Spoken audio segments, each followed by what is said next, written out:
Good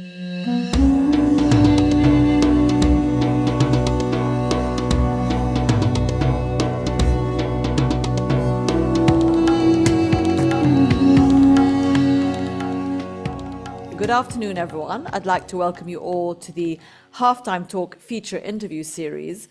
I'm delighted today to be joined by Ms. Kadri Simson, former European Commissioner for Energy. Kadri, thanks so much for joining us. Great to have you. It's a pleasure to join you. Lovely. Well, a lot to get through. Let's start by talking about let's put things a little bit into sort of a current scenario of the energy security theme that has really dominated Europe and the world, really. But let's focus on Europe today.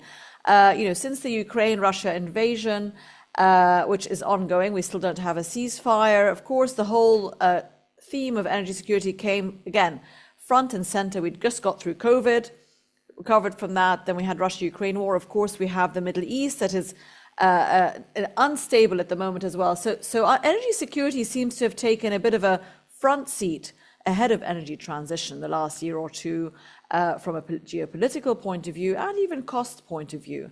How do you think Europe is going to be, and how is it reconciling that aspect with its very strong ambitions under the European Green Deal, and even that we can talk a bit more in detail, Fit for 55 package?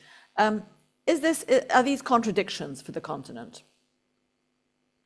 You asked a very valid question, because during my term in office, and it started back in 2019, and I exited European Commission just last December, we went through the worst energy crisis, at least worst energy crisis for Europe since 1970s. And this was artificially created crisis because even before Russia launched its unjustified war against our neighbor and future member Ukraine, they started to manipulate our gas markets. So already in 2021, we saw that Russia was not filling the gas storages that they owned inside European Union. And for us, it was very important because Europe's gas demand is very seasonal. We consume natural gas to heat our homes. So this was already triggering this increase in prices in the winter 2021-22. And our understanding was that the only long-term solution for us can be replacing fossil fuels with homegrown renewables. So we knew that Green Deal will help us, but we just started too late. So in the short term, our trusted partners who were able to replace Russian gas over the night with their LNG supplies or via pipeline, for example, Norway stepped in and helped us immensely. So security of supply has been priority since then, and all the energy-related initiatives that were presented by European Commission since then were also addressing security of supply issues. Absolutely. I mean, and you mentioned Russia, so this is something I wanted to get to, but let's talk a bit about that, because another EU ambition is to achieve complete independence from Russian gas by 2027, given the lessons that Europe has learned. I mean, that's a big plan, isn't it? That's quite a big ambition to phase out Russian gas by 2027, regardless, because of the war, because of what the behavior, as you say, ahead of even the Ukraine war. Do you think that, I mean, that's in 2 years' time. So let's have a scenario where we have a ceasefire tomorrow, and Europe has the choice to take more Russian gas back. You think that it'll stick to its phase-out plan regardless? And can it achieve that anyway? We were very dependent from Russian gas, also due to the history that Eastern Europe has. So there were legacy pipelines that Russia used to ship pipeline gas into several Eastern Front member states in Europe. Many of them are landlocked, so they had no direct access to LNG terminals. And then on top of that, a couple of decades ago, Russia started to plan underwater pipeline infrastructure, connecting them directly to Germany, so Nord Stream 1 and Nord Stream 2 pipelines. These do not exist anymore. Yeah. And this is for sure that no one can reopen them, because now we do see that this over-reliance on Russian gas is the threat to our energy security. So back in 2022, Russia was providing 40% of natural gas to Europe. Now it's down to 19. And why we are still consuming Russian gas is the reason that we don't have sanctions in place. For European Union to introduce sanctions, we need 27 member states on board. And there are, as I mentioned, some of the landlocked countries who do believe that they don't have any valid alternatives yet. So this is an excuse for the short run, but we have created Aggregate EU tool that allows us to buy volumes of LNG on behalf of all the companies in Europe. And then there is also a alternative pipeline network inside the European Union that actually allows also landlocked countries to replace Russian pipeline gas with LNG. So this is the thinking behind the promise that was presented already in 2022 under Repower EU, that we will get rid of Russian gas because they are not trusted partner. When they cut our member states off from gas supply, then this happened despite the fact that these member states had long-lasting contracts with Russia. So Russia didn't serve the existing contracts. Okay, well, I mean, and hopefully that the need for gas, the continuous need for gas will be met by, as you said, these new structures. You of course have got things like US LNG coming in, and of course LNG from the Middle East, but some countries are landlocked, so that infrastructure has to be continuously invested in. I mean, in parallel though, Europe continues to pursue, its transition goals. It's got its Fit for 55% reduction in greenhouse gas emissions by 2030.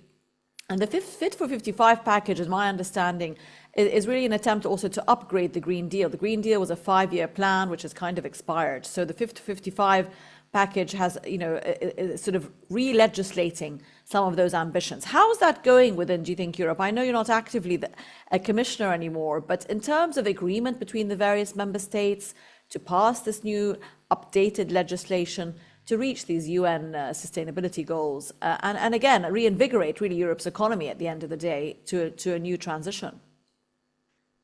This Fit for 55 plan is our plan how we will cut our greenhouse gas emissions by 55% by 2030.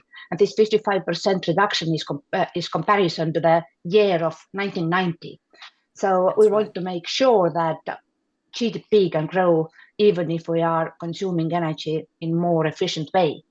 And of course, these actions across Europe are different because member states do have different energy mix. So this is their privilege to decide how they will cover their energy demand.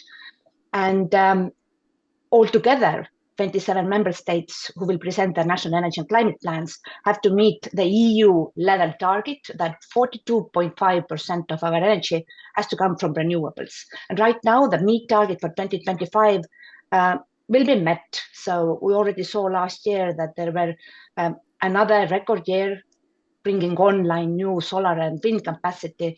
And that meant that, for example, in power generation, we were able to rapidly reduce fossil fuel consumption. So in year 2024, natural gas and coal produced only 1/4 of our electricity. So this is a very promising development. And for example, in power generation, several countries have met nearly all the demand by renewables. The frontrunners are Portugal and Denmark, which has a ample wind potential. Portugal, Denmark, Spain is doing quite well. And of course, though, I mean, let's address the recent power outages that we had in Spain and Portugal and France most recently. Now, still a lot of speculation. Was that physical infrastructure issues? Was it weather? Was it sabotage? Who knows? We'll get to the bottom of it. But is that reliance on the new renewable equation vulnerable still? Do you think? Do countries like Portugal and Spain and those who are really demonstrating great success on that front, leaving themselves a little bit out hanging to dry? Well, of course, the mix has to be diverse. For example, Portugal and Spain has a lot of hydro potential, but the last summers have been extremely dry. So this historical potential has been somehow also hurting them during the summertime when they need more electricity to cool their homes. But I think that the biggest lesson learned from this past outage was that Portugal and Spain are not sufficiently interconnected with the rest of the Europe. So this is almost like Iberian island. And we are financing the very big interconnection, the Skybay interconnection that will very soon connect them with France, but this is not enough. And I myself, I'm Estonian citizen, so my home country, Estonia, together with Latvia and Lithuania, was connected to the big European internal electricity market only this spring. So until March 2025, these 3 member states were still connected only to Russia and Belarus. So this is continuous development, and Europe uses taxpayers' money to connect our member states. Yeah. And do you think that connection of the power infrastructure, the grid infrastructure, will see, I mean, given the recent lessons, you see it being pushed more? Do you see the financing and investment and dedication of funds going towards that in a more urgent manner? Yes, I do see that. So new European Commission that started its mandate last December, they have already presented some key new initiatives in the energy sector. And one of these were a clean industrial deal, where they also paid a lot of attention how to better interconnect our member states. And then attached to this initiative was also an action plan for affordable energy. So member states are now encouraged to invest more into the green development because everybody understands if we electrify our economy, we need stronger and more digitalized grids. But for that, only tariffs cannot cover the cost. So politically and socially, this is not agreeable. So we have to find new innovative financing means. Absolutely. Ms. Simson, what about hydrogen? I know that's something that you have spoken very publicly about. The EU's hydrogen strategy obviously has shown certain promise so far.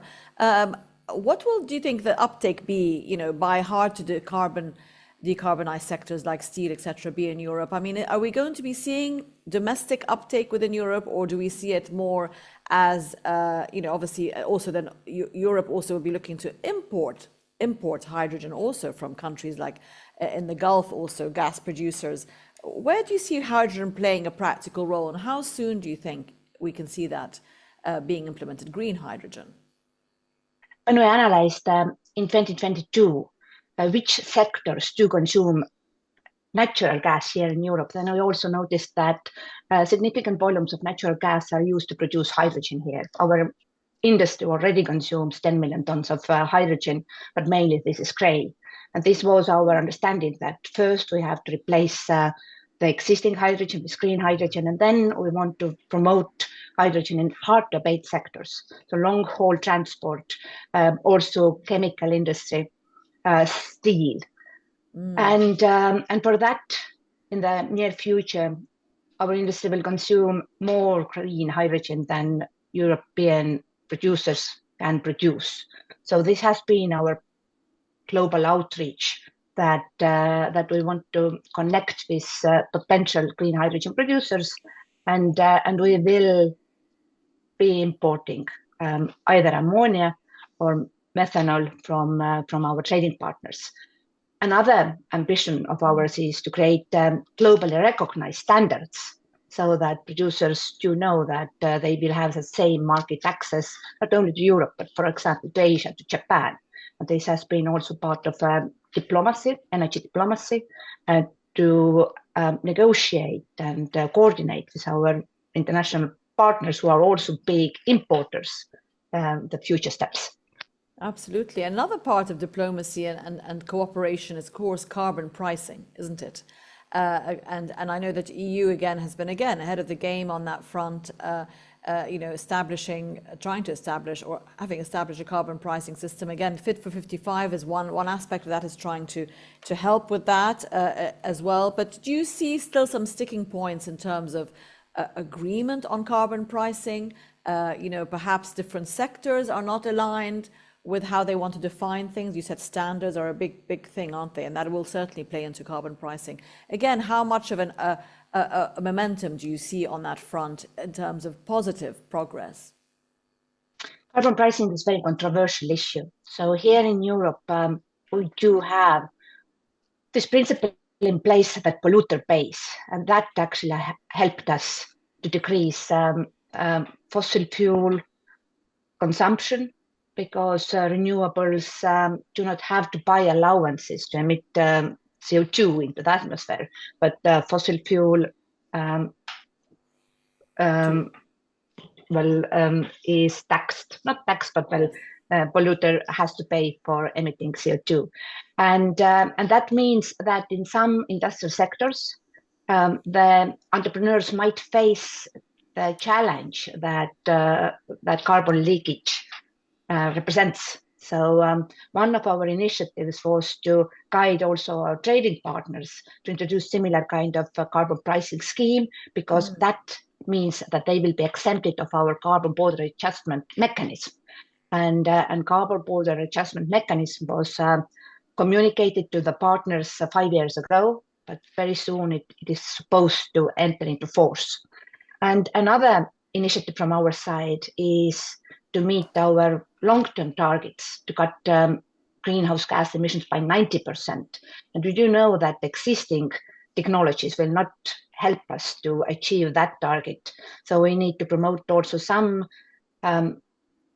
innovative solutions that are not market ready yet. And one of those is carbon capture technology. That's right. So just last year we presented CCUS strategy, but you can expect that from Europe we will also move forward with this legislation and regulation, and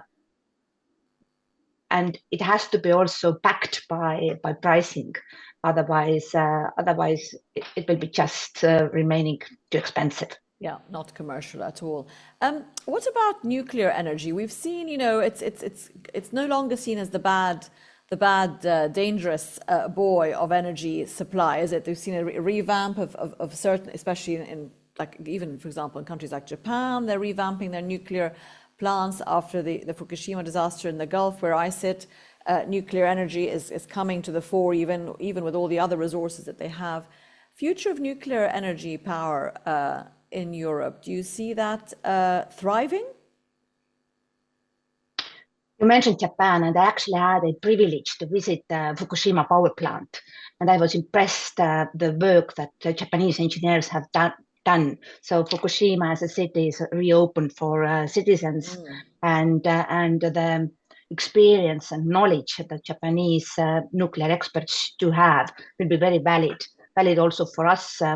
As here in Europe, the biggest European nuclear power plant, Zaporozhye in Ukraine, is occupied by Russian forces, and we have to make sure that if worst case scenario will materialize, we know how to act. But in Europe, we do have 100 nuclear reactors. So approximately half of our member states have made the decision that partially their energy demand will be met by nuclear power plants. And there has been, several decades when no new power plants have not come online. This is either too lengthy and the costs are significantly higher than initially planned. So that has created a situation where everybody believes that the next new technology, small modular reactors, might help us to step up in nuclear sector. And then, of course, European nuclear fleet is relatively old. The nuclear power plants are near to their planned life cycle end. And that means that we have to also invest heavily to prolong the life operation, which we are doing. And we have created this window of financing also under our electricity market design for companies, because nuclear power plants, they do need some kind of predictability, what will be their future revenue. Unless they do have that, these works will not be financed by financial institutions. Absolutely. What about, I mean, in terms of, let's just sort of switch back to sort of power demand. Of course, nuclear is a good backup as well, isn't it, whenever other things fail? But the power demand really is the big challenge for the world, isn't it, going forward, particularly given the climate changes and the excessive heat that we're getting all over the world. And that can impact, obviously, the grid. But also, we have the whole new industry of data centers, technology that needs immense power. A lot of controversy on that as well. Big money investing in that sector. Do you think that the power sector can keep up with the technology data requirements that we're all implementing across industry? We have been planning for electrification for several years already, and we have not seen the demand growth yet. On the contrary, in Europe, the demand for electricity has been flat for decades already. But that doesn't mean that we are not investing heavily into our grid infrastructure. So we just presented grid action plan where we foresee that only in 2020s we need 500 plus billion euros to upgrade our transmission lines, but also our distribution lines are relatively old, and our cities were not built keeping in mind that we will switch to electric vehicles and that our heating will be replaced from fossil fuel boilers to heat pumps. So this is ongoing action, and that also means that there is great demand for grid components, well, cables and all the other devices. On data centers, we have to make sure that data centers who also produce a lot of excess heat will be built in such a way that, for example, we can consume this heat for our heating purposes. So if data centers will be locating close to the inhabitants, the energy consumption might be managed more efficient way than otherwise. And close to cooling water supplies, presumably. Again, water is a big scarce resource, isn't it? More and more so, perhaps less in Europe than other regions, but that is becoming a very precious commodity. Ms. Simson, just so let's talk a bit again. As we conclude the interview, let's talk a bit more big picture again, and 10,000-foot view, and just get your views on the trade turmoil, uncertainty that's emanating from the US, of course, being targeted at Europe, at Asia. I mean, left, right, and center.